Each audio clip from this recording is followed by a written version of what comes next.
Pemkab Biren pusing, nasib ratusan warga Rohingya terdampar tak jelas.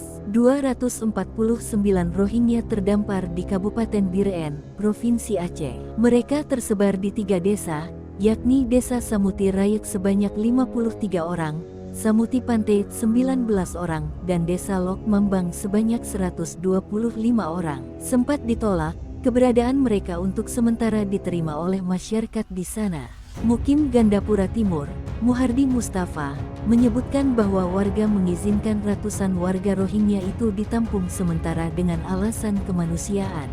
Apalagi, mereka belum bisa berangkat lantaran kapal mereka katanya rusak. Hanya saja, warga tak mampu memberikan bantuan untuk ratusan Rohingya itu. Sebab, kondisi ekonomi masyarakat di pemukiman itu juga sedang dalam keadaan sulit. Untuk itu, dia meminta setelah kapal diperbaiki, maka segera berlayar kembali ke tujuan awal Rohingya tersebut.